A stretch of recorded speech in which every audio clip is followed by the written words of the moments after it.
In this video, I'm going to take you step by step through Hyperliquid, which has become one of the most talked about platforms in the decentralized trading space. A lot of people think of it as a decentralized exchange, but in reality it's a bit different, and I'll explain exactly what that means later in the video. The goal here is to give you a full guide: how to connect your wallet, how to deposit stablecoins, how to actually place trades with leverage, and of course how to withdraw your funds safely. Before we start, let me mention something quickly. If you decide you want to try out Hyperliquid after watching this tutorial, you can use my referral link down in the description. That link will give you a 4% discount on trading fees. It's not a life-changing amount, but it does save you money over time, and it's a nice little bonus if you plan to be active on the platform. The link is right below this video, so feel free to check that out while you're setting up your account. All right, let's get into it.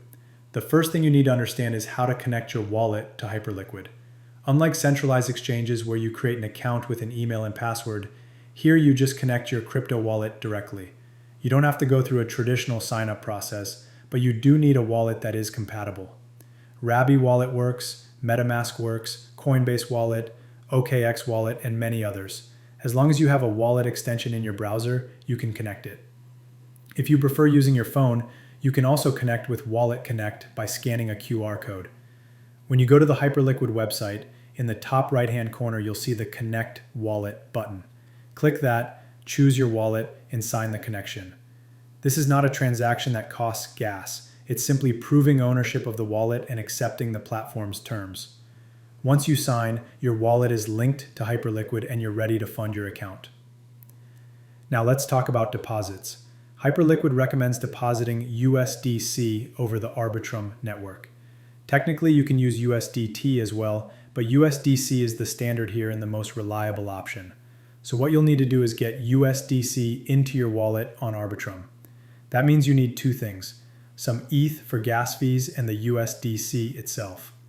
Arbitrum is a layer 2 blockchain built on Ethereum, so gas fees are paid in ETH. Usually $5 or $10 worth of ETH is more than enough to cover many transactions. Here's how I would do it if I were starting from scratch.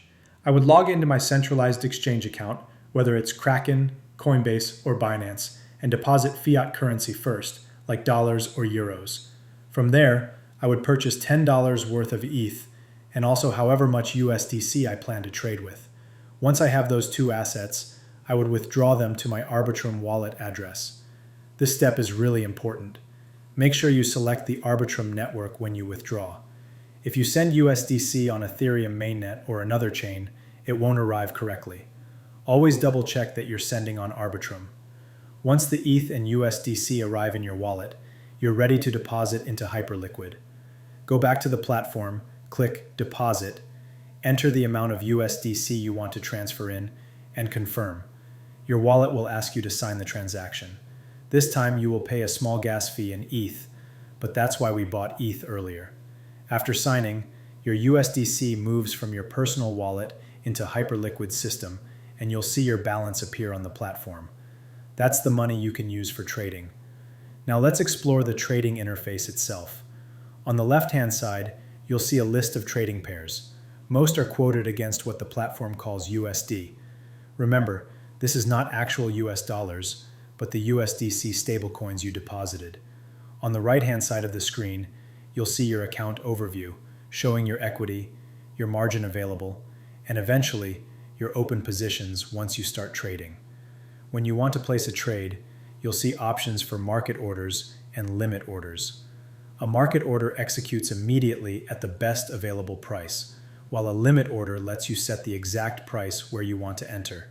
You can also set take profit and stop loss levels when you open a trade, which is really useful because it automates risk management. If you know the maximum loss you're willing to accept or the profit target you want to aim for, you can set those orders in advance. Before opening a trade, though, you need to understand leverage and margin. Margin is the amount of money you put down to open a trade. Leverage lets you open a larger position than your margin by essentially borrowing from the exchange. For example, let's say you have $1,000 in your account. With no leverage, you can open a $1,000 trade. With 2 times leverage, you can open a $2,000 trade. With 5 times leverage, you can open a $5,000 trade. The risk is that the higher your leverage, the closer you are to liquidation. If you open a $2,000 trade with $1,000 of margin and the price moves 50% against you, that wipes out your $1,000 and you're liquidated. At 5 times leverage, just a 20% move against you will liquidate you. At 10 times leverage, only a 10% move is needed. That's why leverage should be used carefully. I recommend beginners stay at 2 or 3 times leverage maximum. You can set your leverage by clicking the number at the top of the trading panel. Hyperliquid allows up to 20 times leverage or even higher on some assets, but honestly that is extremely risky and almost guarantees you'll be liquidated sooner or later. Keep it low, treat leverage as a way to reduce the amount of cash you leave on the platform rather than as a way to gamble with oversized positions. There's also the choice between cross margin and isolated margin. With isolated margin, each position is separate. If you open a Bitcoin long and an Ethereum short, they don't affect each other. If your Ethereum trade gets liquidated, your Bitcoin trade remains safe. With cross margin, your entire balance is used to back all of your open positions. That can help avoid liquidation on one position because the rest of your balance supports it. But it also means one bad trade can drag down your whole account. Beginners usually prefer isolated margin for the extra control. Once you place a trade, you'll see your position details appear. Your entry price, the mark price, your leverage, your unrealized profit or loss, and your available margin. You can always adjust your stop loss and take profit later. On the chart, you'll actually see the lines for your orders and you can drag them around to edit them quickly. Another thing you'll notice is funding fees. Futures markets need to stay in line with the actual spot price of the asset, and funding fees make that happen. If the futures price is above the spot price, then longs have to pay shorts a small fee. If the futures price is below spot, then shorts pay longs.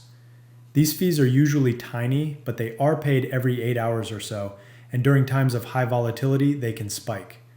Sometimes the annualized funding rate can jump to 30 or 40%. Always keep an eye on the funding rate displayed on the platform so you know whether you're paying or receiving. When you're ready to close a trade, you can either use a market close for instant execution or a limit close at a specific price. Once you close the trade, your margin is released and your profit or loss is added to your balance.